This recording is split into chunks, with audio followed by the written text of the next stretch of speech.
AI is supposed to make us better, faster, smarter.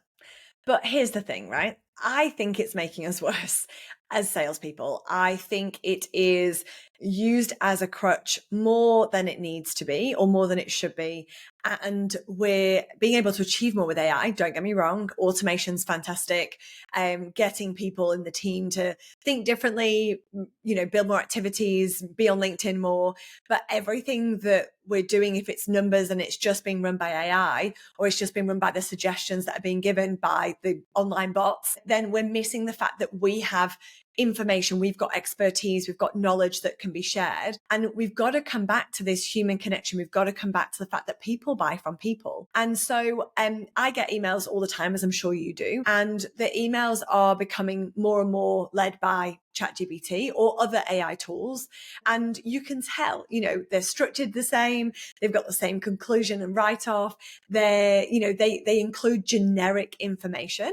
And somebody was telling me the other day that they'd used ChatGPT to write something, and it referred to a research paper. And when they looked into it, the research paper didn't exist, and it just created it itself.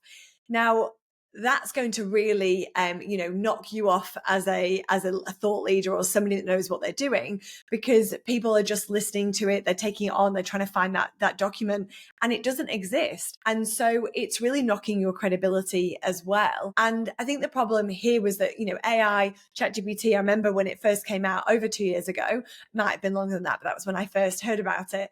And I was like, there's no way this exists. Like, absolutely no way. And now, we've got Copilot, we've got Merlin, which plugs into LinkedIn. We've got so many more than I could even list off today. And yet that's what's fueling what we're doing. And I think it's wrong. I don't think it's what it's built for right now. I don't think it's where it can add the most value into your day. Whereas if you can use it to refine or use it to, share information, if you want to find, research papers, or if you want to find things that will help, you be better, or you to find out information quicker, do it. But when it comes to you sharing your thought pieces, or when it comes to you being able to deliver information, especially as a salesperson, or especially as somebody that runs a business, you've got to do it in your own way, because people are looking for those that are standing out. They're looking for those people that are themselves, that are bringing authenticity into the conversation as well.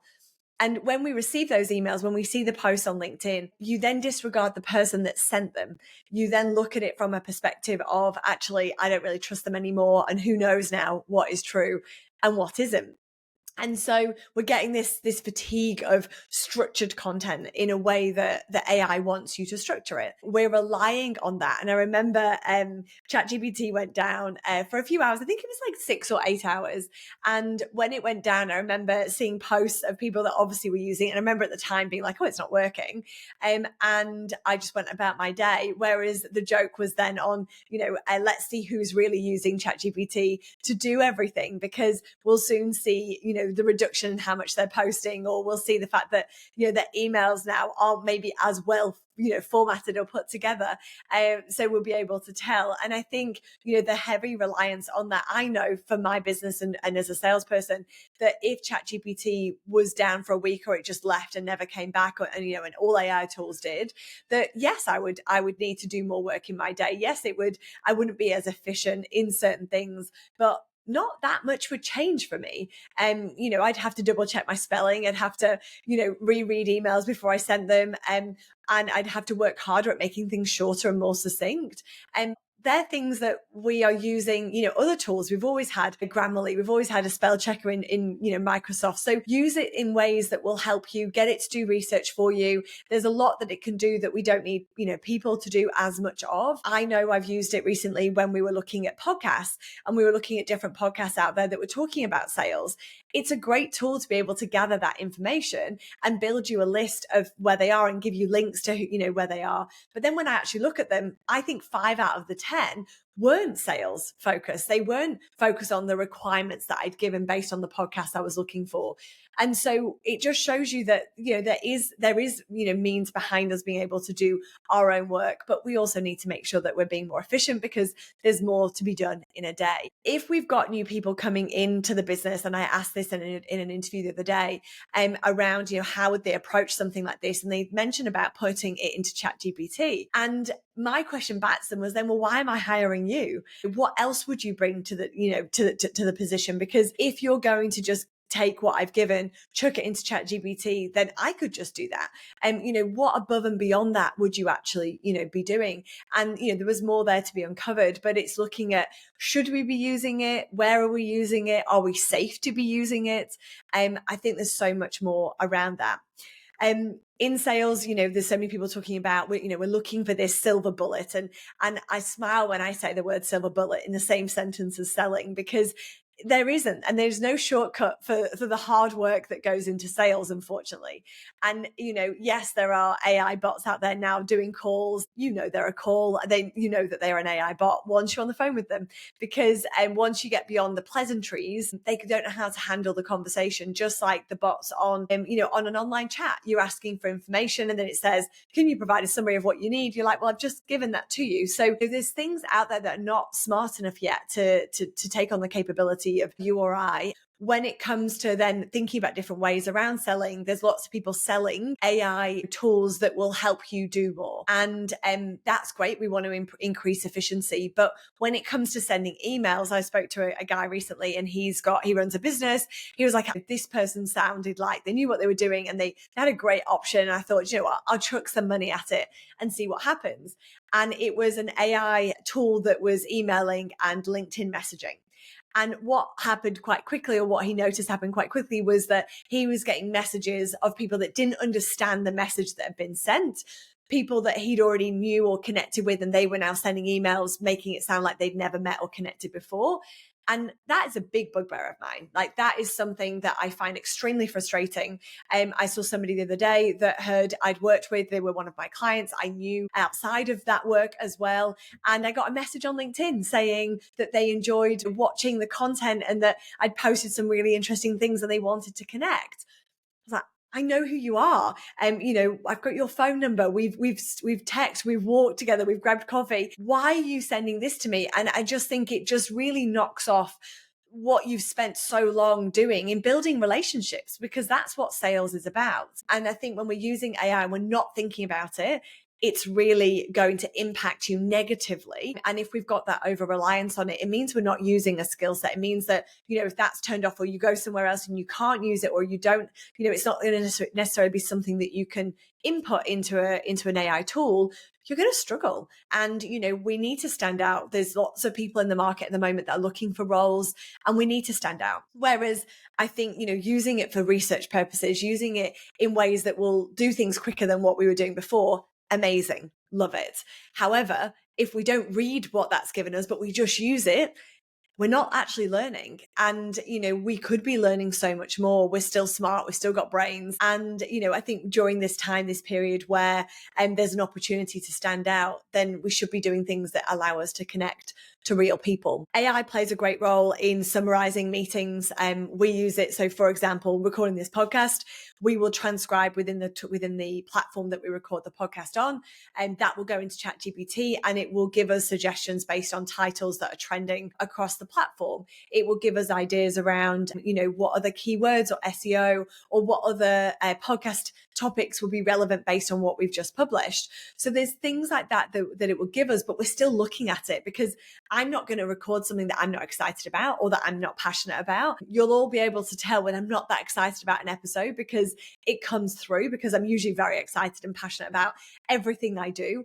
And when I'm not, you can tell the same energy isn't there, because I can't fake it. And so we've got to make sure that we're using it to help us make decisions, but we're not letting it make the decisions for us. Now, on LinkedIn, if you're posting or if you're attempting to post, what you'll telltale signs from LinkedIn. Somebody actually commented the other day and they said about the elongated semicolon, so the two dots that go after the word. When there's a space, the two dots and another space, apparently that is a good tell for whether you use an AI tool to help you create the content. But when we look at LinkedIn, we've got, we've got this hook line, we've got random emojis, we've got bullet points, we've got a vague call to action or a really salesy call to action. And then we've then got sometimes a conclusion or a summary based on the post. That to me screams ChatGPT. And when your content looks like everybody else's, it gets treated like everybody else's and gets ignored. Same thing when somebody connects on LinkedIn and we get the automated message, the dreaded automated message, generic message of pitching or selling their product, and it's massive. That for me, I'll go back in, I will remove the connection, I will unfollow and get on with my day. Because that to me is not building authentic network and connections. You don't need 50,000 connections on LinkedIn. How many people can you sell to? Double that, triple that if you need to. That's really all you need, but they just need to be engaged. You need to be able to reach out to them directly. When you're doing that with AI, it's not going to help. It's not going to help you get there. And so when we come forth with being that, when we come forth with being a human, when we look at, going out and grabbing a coffee and meeting people, that goes beyond. And I think if we go back 10 years, there was emphasis on we need to stop having so many meetings in person because it's so expensive. It's so time consuming. Whereas now we're sitting behind our laptops, using AI to do, as many things as we can. And we've got this screen in front of us that's great at, being able to make us feel connected and close to somebody when they are far away. However, it's not the best way to build a relationship. And so depending on your sales cycle and what you can do, go out and have those conversations, go out and meet people, show that you're a real human and that you exist, because the more this AI grows, the more trust that we have to build, because when people stop trusting you because you're becoming too robotic or because you're being led too much by AI and tools out there, they're going to stop trusting you at that same level, and you're going to have to start building trust in different ways. And so when we're connected to the people, when we're connected to the way we want to outreach, we want it to feel the same. So what you see on a podcast or what you see on a video or what you see on my LinkedIn is the same person in real life. You get the same version of me. And that's why it's so great to be able to build trust, because we've got that. But when we are removing those pieces, or when we're letting AI design who we are and tell our story, then when we meet them in person, they're like, that doesn't quite sound right. That doesn't quite sound like the person that I've seen online. And it can feel very much like catfishing. It can feel very much like, I've been speaking to this person, or I've been learning from this person, and I've got this vision and I've met them and they're not that. And then, they don't speak like that and they don't have that tone. And I feel now like I'm speaking to somebody completely different, and the trust goes, it's gone. So whether you're selling, whether you're in business, whether you're in marketing, all of this applies, because we're all being fed the same information, and we need to be able to find a way to blend. Otherwise, we are going to be a very stupid, a generation that's coming through the ranks. And luckily, I think for me, I've not grown up with AI. It's not something that's been around. It's only been around for the last few years. And I've done enough tenure, I think, in, running a business and being in sales, that I know how to do it and what to do and how to scale that without using AI, but I know where the benefits are. And so I would have a think and reflection on, what should AI not be doing for you right now? What is AI doing that's making you blend in with everybody else, that's making you generic, that's creating noise that doesn't really add any value? So think about things that AI should not be doing for you, and go back to doing them yourselves. Go back to giving yourself a couple of hours to write a blog post. Go back to giving yourself, time to think about different ideas of what you want to show up and stand for. If you can then think about people that you would want to communicate with, you can create your own templates. You can create your own, structure of a message, but make sure that you're personalizing it. Think about a LinkedIn message you've recently got. Was that done by AI or was that done by the person? Because you can usually tell, and you'll be able to build stronger relationships with those that are able to do it. And I think, a piece to end on is that AI is here to stay.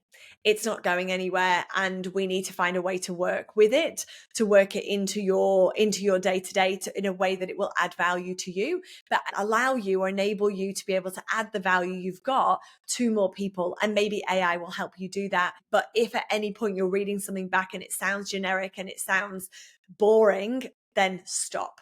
Don't post something that day, post something another day when you've got, something that you want to stand for, and something that you're passionate about, and something that means something to other people, because that is certainly a way that you need to stand out. And it will be a way that we become less stupid and makes us more effective as salespeople, as business people, or as people in the workforce or going out into the world.